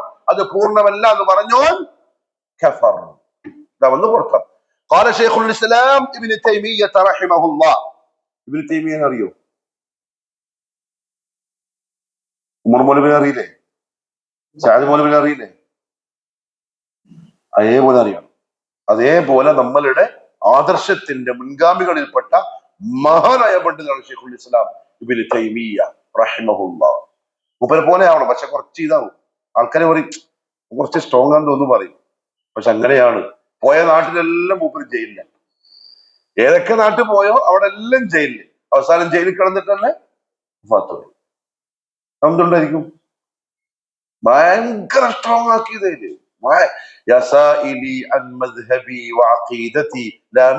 എന്ന പേരിൽ അദ്ദേഹത്തിന്റെ ഒരു ബൈത്ത് ഉണ്ട്, ഗൂഗിൾ സെർച്ച് ചെയ്താൽ കിട്ടും. എന്റെ നിലപാടും എന്റെ ആദർശവും ചോദിക്കുന്നവനെ ഇതാ പിടിച്ചോ എന്റെ ആദർശം എന്ന് പറഞ്ഞ അദ്ദേഹം പറയുന്നുണ്ട്. ഇബ്നു തൈമിയ്യ റഹിമഹുല്ലാഹ് ഷെയ്ഖുൽ ഇസ്ലാം. ആ പേര് കിട്ടണമെങ്കിൽ ചില്ലറക്കാരനായ പോരാ. അദ്ദേഹം അൽ വാജിബു അലൽ ഖൽഖി, സൃഷ്ടികളുടെ മേൽ നിർബന്ധമാണ് ഇത്തിബാഉൽ കിതാബി വസ്സുന്ന, ഖുർആനിനെയും സുന്നത്തിനെയും ഫോളോ ചെയ്യാൻ. വഇൻ ലം യുദ്രികൂ മാ ഫീ ദാലിക മിനൽ മുസ്ലിഹതി വൽ മുഫ്സിദ, ആ ഖുർആനിൽ നിന്ന് സുന്നത്തിൽ നിന്ന് എന്താണ് നമ്മളോട് പറയുന്നത്, എന്താ അതിന്റെ തീരുമാനം, ഇതൊന്നും അവന് പിടുത്തം കിട്ടിയിട്ടില്ലെങ്കിലും ഫോളോ ചെയ്തോളാം. ചില ഹദീസുകൾ ഇപ്പം കഴിഞ്ഞ ആഴ്ച മടക്കിയിരുന്ന ഒരാൾ വന്നിട്ട് സഹീഹ് ബുഖാരിയിൽ വെറും ബടായി എല്ലാം ഉണ്ട്. ഞാൻ പറഞ്ഞു എന്തുവായി ബടായി? നമ്മുടെ നല്ല പക്ക സെൽഫി സഹോദരൻ. നമ്മൾ എന്താ അപ്പൊ എന്റെ അഭിപ്രായമല്ല, ഒരാളൊക്കെ അയച്ചിരുന്നതാണ്. അപ്പൊ അവിടെ ആ നാട്ടില് ഒരുത്തരുണ്ട്, അള്ളാഹു അയാൾക്ക് ഹിദായത്ത് കൊടുക്കട്ടെ. അള്ളാഹു ഹിദായത്ത് ഉദ്ദേശിക്കുന്നില്ലെങ്കിൽ നിങ്ങൾ നാട്ടിൽ ഫിത്നയാണ്. എന്താ ഹദീസ് എന്നറിയോ? റസൂലുള്ളാഹി സ്വല്ലല്ലാഹു അലൈഹി വസല്ലം തങ്ങൾക്ക് അള്ളാഹു പറഞ്ഞു,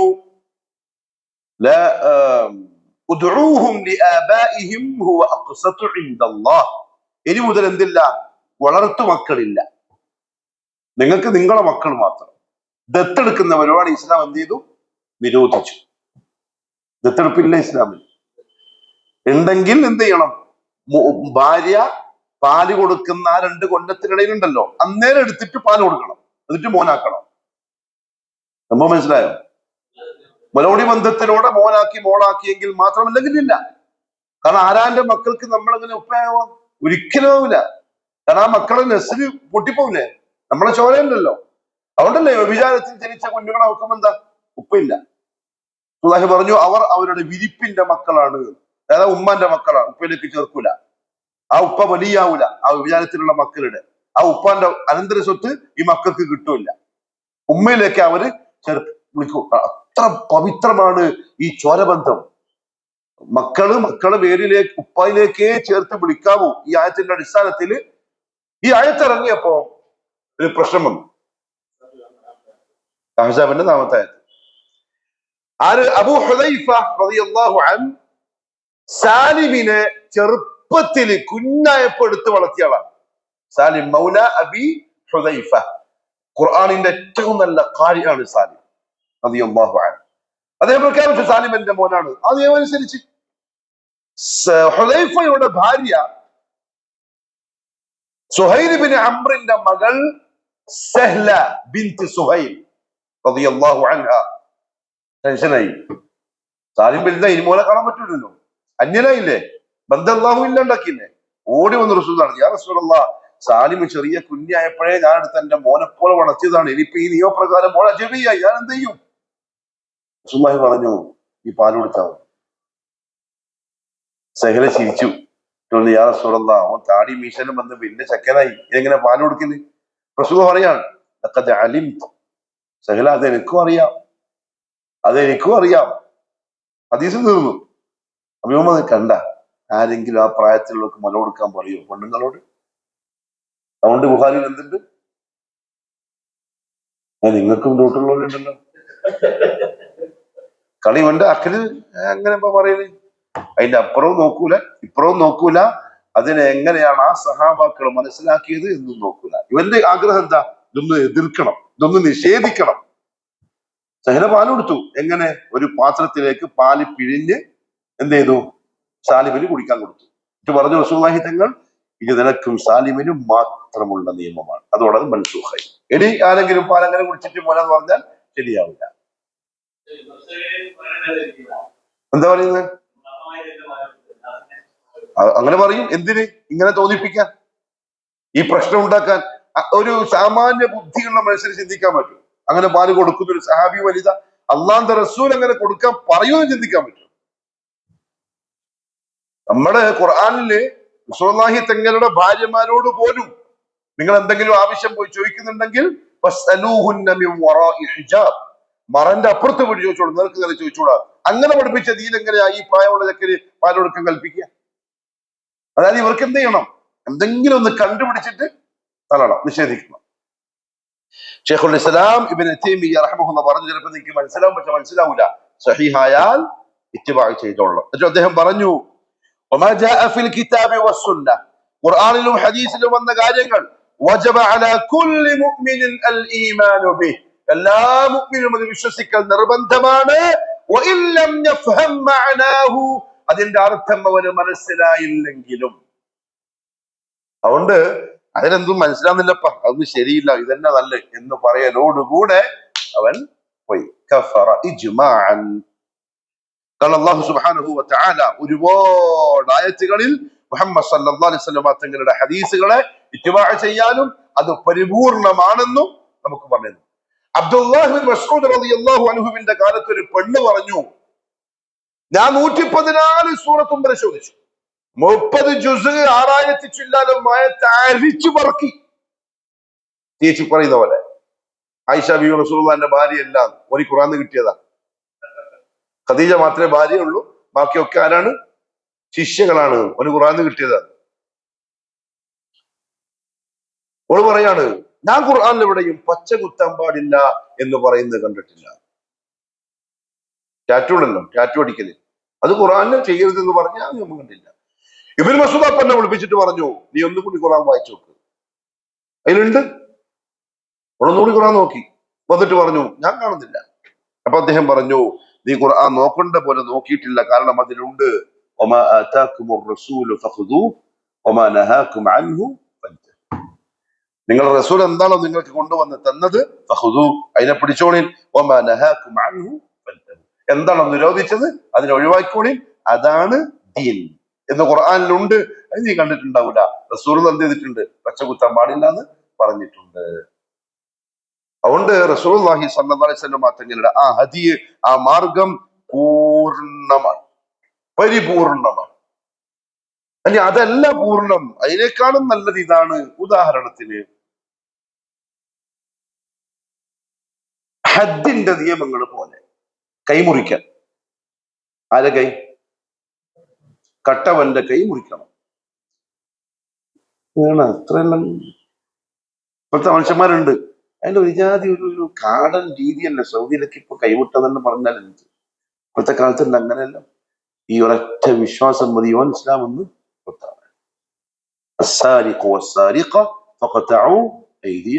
അള്ളാന്റെ കൽപ്പനയാണ്.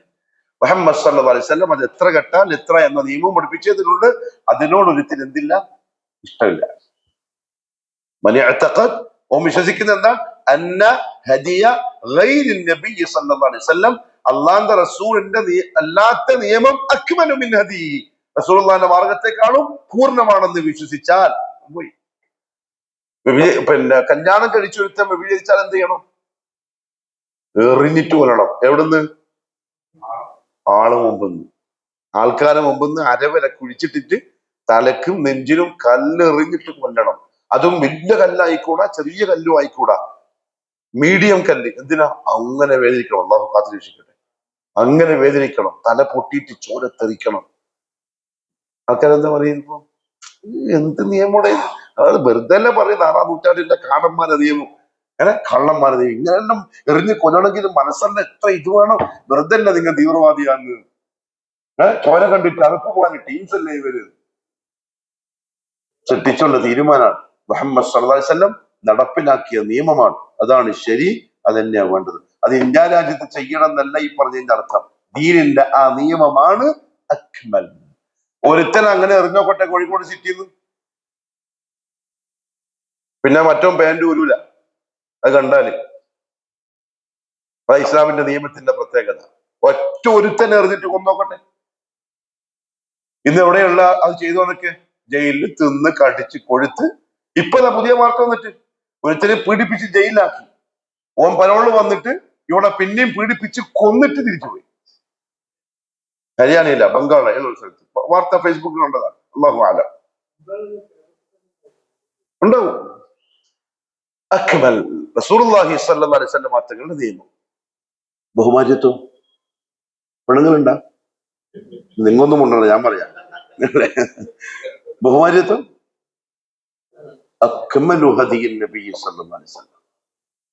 ആർക്കെങ്കിലും അതിനോടൊരു ഇഷ്ടക്കേട് വന്നാൽ, ഇന്ന് പൊതുവെ സമൂഹം അങ്ങനെയാണ്. എത്ര ഭാര്യയുണ്ടാ? 3 ഉണ്ട്. മാഷാ അല്ലാഹ്. ഏഴതിന്റെ നാട് വെറും പെണ്ണും കെട്ടി നടക്കില്ല ഇങ്ങനെ. അതായത് ഓളെന്തോ ഒരു 2ാം നമ്പറുകാരനെ പോലെ ചീപ്പായി പോയി. നമ്മളെ മോന് ഒരു വിവാഹാലോചന വന്നു, അല്ലെങ്കിൽ മോക്കൊരു പുതിയാപ്പിള വന്നു. ഓൻ ഒരാളെ 2ാമത്തെ വൈഫിന്റെ മോനാണെങ്കിൽ എന്താ വീട്ടിൽ ചർച്ച? 2ാം ഭാര്യയിലതപ്പ ഉണ്ടോ? അപ്പൊടി ഉണ്ടോ? അങ്ങനെ അയാൾക്ക് എന്തോ വെപ്പാട്ടിയിലോ സ്റ്റെപ്പിനാറ്റുണ്ടായ പോലെ മക്കള്. അള്ളാഹു മനസ്സിലാക്കാൻ തോഫിക്കറട്ടെ. കെട്ടണ്ട, ഒന്നിനെ കെട്ടിയിട്ട് അതിനെ തന്നെ പോനെ, പിന്നെ എന്താ പറയാ, ചക്കര പഞ്ചാര കിടക്കേണ്ടി എന്ന് പറഞ്ഞ് ജീവിച്ചോ. അതിനുള്ള ഭാഗ്യം നമുക്ക് ദുനിയാവിലുള്ളൂ, എന്താ ചെയ്യാ, അങ്ങനെ ജീവിക്കാം. അതുകൊണ്ട് കെട്ടണമെന്നല്ല ഈ പറഞ്ഞ, പക്ഷേ കെട്ടുക എന്ന നിയമം പൂർണ്ണമാണ്, അക്മലാണ്. അതിന്റെ പിറകിലുള്ള ഹിക്മത്തുകൾ ഇന്ന് കേരളത്തിന് കോഴിക്കോട് നൂറുകണക്കിന് വിധവകൾ, കല്യാണം കഴിക്കാൻ സാധിക്കാത്ത പെൺകുട്ടികള് ഹറാമിലേക്ക് പോകുന്നുണ്ട്. അതിന്റെ ഉത്തരവാദിത്തം ആർക്കെന്നറിയോ? ഒളവണ്ണ സലഫി പള്ളി കമ്മിറ്റി. സൂക്ഷിച്ചോ, കാരണം നിങ്ങളെ മഹല്ലത്തിനെ പറ്റി നിങ്ങൾ ചിന്തിക്കണം.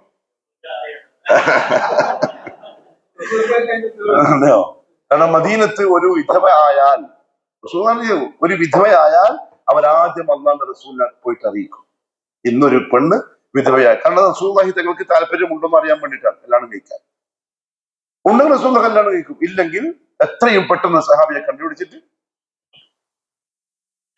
ഒരു മസല വന്നു, അതായത് ഒരു പെണ്ണിന്റെ ഭർത്താവ് മരിച്ചു, ഇരിക്കണം. എത്ര ഇദ്ദ? 4 മാസവും 10 ദിവസവും. പക്ഷെ ഭർത്താവ് മരിച്ച് 1 മണിക്കൂർ കഴിഞ്ഞപ്പോൾ പ്രസവിച്ചു, ഗർഭിണിയായിരുന്നു. ഇനി എത്ര ഇദ്ദയിരിക്കണം? ഇനി ഇദ്ദയില്ല, ഇനി ഇദ്ദയില്ല, ഇനി ഇദ്ദയില്ല. വഉലാത്തുൽ അഹ്മാലി അജലഹുന്ന അയ്യദഅന ഹംലഹുൻ.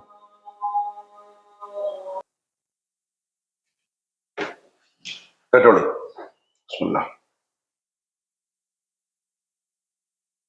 അപ്പൊ സ്ത്രീ ഗർഭിണിയാണ്, ഭർത്താവ് മരണപ്പെട്ടു, ഉടൻ ആ പെണ്ണ് പ്രസവിച്ചു.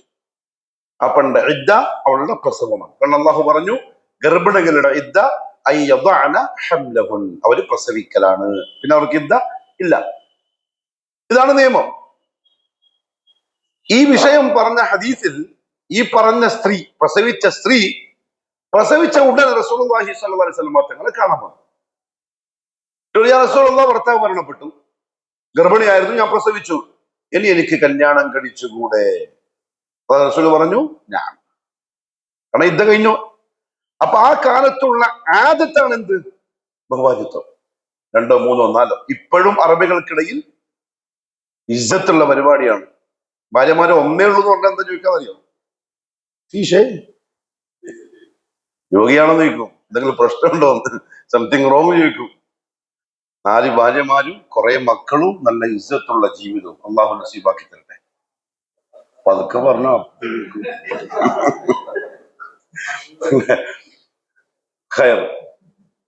അപ്പൊ പറഞ്ഞു വന്നത്, അത് ഇസ്ലാമിന്റെ റസൂലുള്ളാഹി തങ്ങളുടെ ഹുക്മാണ്, അത് പൂർണ്ണമാണ്. അത് ശരിയല്ല, ഇതിനേക്കാൾ നല്ലത് ഇതാണെന്ന് ഒരുത്തം പറഞ്ഞാൽ ചെറിയ പറച്ചലല്ല, അപകടം പിടിച്ച പറച്ചലാണ്, അവന്റെ ആദർശം തെറ്റിപ്പോകുന്ന വർത്തനാണ്. ചെയ്യുന്നില്ലെങ്കിൽ ചെയ്യണ്ട. അതുകൊണ്ട് തന്നെ ഈ വിഷയത്തിൽ നമ്മളുടെ അഖീദ 2 വിഷയമാണ്. വൽ-ഇഅ്തിഖാദു ഫീ ഹദീഇൻ നബി സല്ലല്ലാഹു അലൈഹി വസല്ലം യൻഖസിമു ഇലാ ഖിസ്മൈൻ. റസൂലുള്ളാഹി സ്വല്ലല്ലാഹു അലൈഹി വസല്ലം തങ്ങളുടെ ഹദീനെ ഫോളോ ചെയ്യുന്ന കാര്യത്തിൽ നമ്മളുടെ അഖീദ 2 വിഭാഗമായി തിരിയും. ഒന്ന്, അയ്യഅ്തഖിദ, ഒരുത്തൻ വിശ്വസിക്കലാണ്, അന്ന ഹദിയൻ നബി സല്ലല്ലാഹു അലൈഹി വസല്ലം ഹുവ അക്മലുൽ ഹദി, അതാണ് ഏറ്റവും പൂർണ്ണമായ വഴി, വഅഹ്സനുഹു, ഏറ്റവും മനോഹരമായതും, വഹാദാ ഹുവൽ വാജിബ്, ഇതാണ് ഒരു അടിമക്ക് നിർബന്ധമായിട്ടുള്ള കാര്യം, അല്ലദീ യജിബു അലൽ മുസ്ലിമി അൻ യഅ്തഖിദഹു, അങ്ങനെ വിശ്വസിച്ചോളണം. അപ്പൊ അതിനെതിരെ പറഞ്ഞൂടാ, അതിനെതിരെ ചെയ്തൂടാ, ചെയ്താൽ കുഫറാവും. ഇതാണ് നമ്മളെ അഖീദ. 2, അൻ യഅ്തഖിദ, ഒരുത്തൻ വിശ്വസിക്കുന്നു, അന്ന ഹദിയ ഗൈരി നബി സല്ലല്ലാഹു അലൈഹി വസല്ലം, നബി സല്ലല്ലാഹു അലൈഹി വസല്ലം തങ്ങളല്ലാത്തവരുടെ മാർഗം, അക്മലു വഅഹ്സനു വഅഫ്ദൽ, ഏറ്റവും പൂർണ്ണമായതും മനോഹരമായതും ശ്രേഷ്ഠമായതുമാണ്, മിൻ ഹദിയിൻ നബി സല്ലല്ലാഹു അലൈഹി വസല്ലം, അല്ലാഹുവിന്റെ റസൂലിന്റെ ഹദിയിനേക്കാൾ, മാർഗത്തേക്കാൾ എന്നൊരുത്തം വിശ്വസിക്കുന്നു. ഔ മുസാവിൻ ലഹു, അല്ലെങ്കിൽ അതിനെ റസൂലുള്ളാഹിന്റെ ഹദിയിനോട് സമമാക്കുന്നു, അതുപോലെ തന്നെ ഇതും എന്താണ്, നല്ലതാണെന്ന് പറയുന്നു.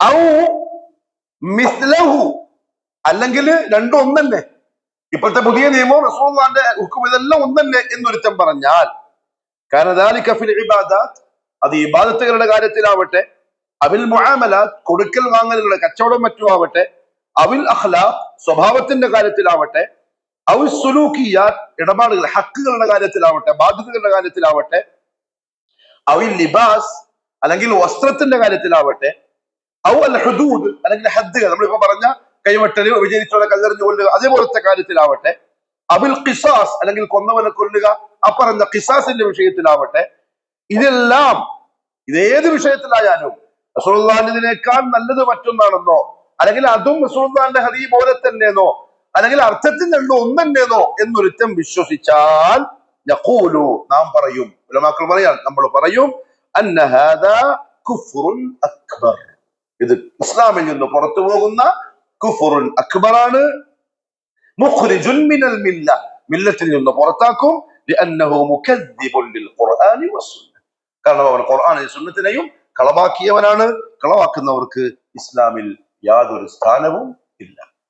അതുകൊണ്ട് നാലാമത്തെ നാഖിൽ, മനൊരുത്തൻ ഇഅ്തഖദ, അവൻ വിശ്വസിക്കുന്നു, അന്ന ഹദിയ ഗൈരി നബി സല്ലല്ലാഹു അലൈഹി വസല്ലം, നബി സല്ലല്ലാഹു അലൈഹി വസല്ലം തങ്ങളുടേതല്ലാത്ത ഹദി മാർഗം, അക്മലു മിൻ ഹദിഹി സല്ലല്ലാഹു അലൈഹി വസല്ലം, അല്ലാഹുവിന്റെ റസൂലിന്റെ ഹദീനേക്കാൾ പൂർണ്ണമാണ് എന്ന് വിശ്വസിച്ചാൽ, ഔ ഹുക്മഹു, അല്ലെങ്കിൽ ഒരു മതവിധി, അത് ഈ പറഞ്ഞ വേഷം, വസ്ത്രം, യൂണിഫോം, മുടി, ഹെയർ കട്ടിങ്, പിന്നെ മംഗലം, പിന്നെ ഏതാ നമുക്കിപ്പൊ നന്നായി തോന്നുക മറ്റേ അത് 6-ാം നൂറ്റാണ്ടിൻ്റെതും ഇത് നല്ലതുമായിട്ട് തോന്നില്ല. അള്ളാഹു കാത്തിരക്ഷിക്കട്ടെ. അങ്ങനെയൊന്നും വന്നു പോവാതെ ഏത് വിഷയത്തിലാണെങ്കിലും താവൂത്തുകളുടെ വിധികളെ അക്മലാക്കുന്ന പോലെ, ഇന്ത്യ രാജ്യത്ത് ജീവിക്കുന്ന നമുക്ക് ഇന്ത്യ രാജ്യത്തിന്റെ നിയമം പാലിച്ചേ പറ്റുള്ളൂ. പക്ഷെ നമ്മളത് പാലിക്കുന്നത് അത് നമ്മുടെ ഇസ്ലാമിന്റെയോ അള്ളാഹുവിന്റെ റസൂലിന്റെയോ നിയമത്തെക്കാളും പൂർണ്ണവും നല്ലതുമാണ് എന്ന് വിശ്വസിച്ചുകൊണ്ടല്ല, നിർബന്ധിതരായതുകൊണ്ടാണ്. നമ്മുടെ വിശ്വാസം ഇതിനേക്കാൾ നല്ല നിയമം അള്ളാഹുവിന്റെ റസൂലിന്റെ തന്നെയാണ്, ഇസ്ലാമിന്റെ തന്നെയാണ്. ഖിയാമത്ത് നാൾ വരെ അതങ്ങനെ ആവുകയും ഉള്ളൂ.